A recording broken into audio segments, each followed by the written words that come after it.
Good afternoon, Knights.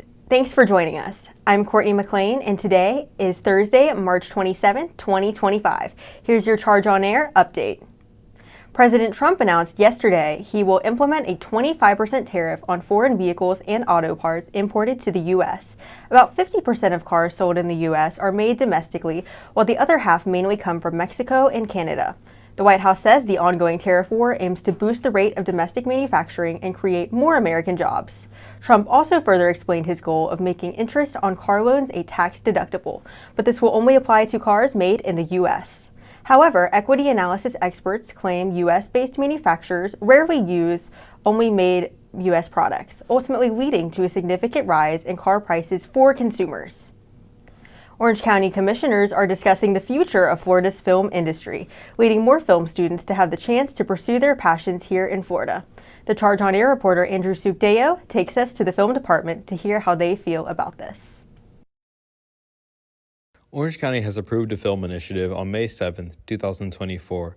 The Board of County Commissioners approved this to bring more jobs to the film industry.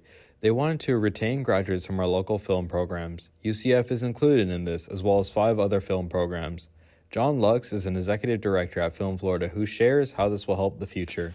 I want to look at some different things to diversify the economy, to grow high-wage jobs, to have a place both for the next generation of filmmakers that are coming out of the great institutions in Central Florida, but also for those that have been working in the industry for decades. Orange County Film Initiative is bringing funding back into the city of Orlando so it can be a city where more movies are being made.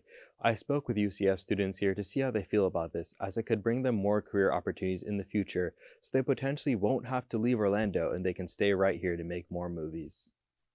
In 2016, Florida had taken away all film incentives, but now they are scaling these programs back in. According to Orange County, over 3,000 students graduate a year in Florida with a film degree, and more than half leave due to there being not a lot of jobs for them. Isaac Schilling, a senior at UCF in the film experimental track, says how having this tax incentive back is a great opportunity. Tax incentive brought back to Florida. There's so many people, passionate creatives here who want to make movies and don't all have the resources to move across the country. So yeah, I think that's definitely something that should be fought for. Jose Serranos, a sophomore at UCF, says Florida doesn't have the resources for students wanting to pursue film.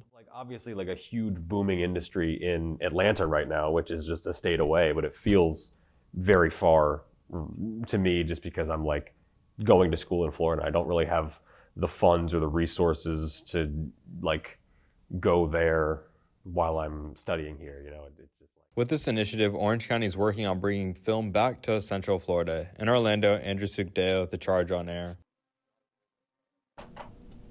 This 5-year plan aims to bring more money to the film industry in the state of Florida to take its creative minds to the next level.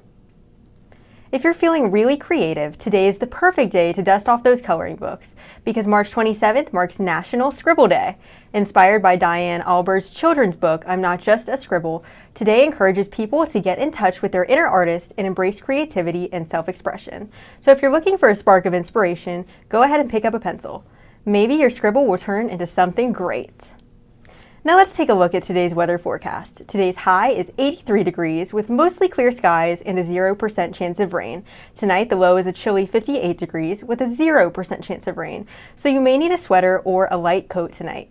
Tomorrow's high is 78 degrees with partly sunny skies and a 0% chance of rain, which is a tad cooler than previous days and maybe a good beach day.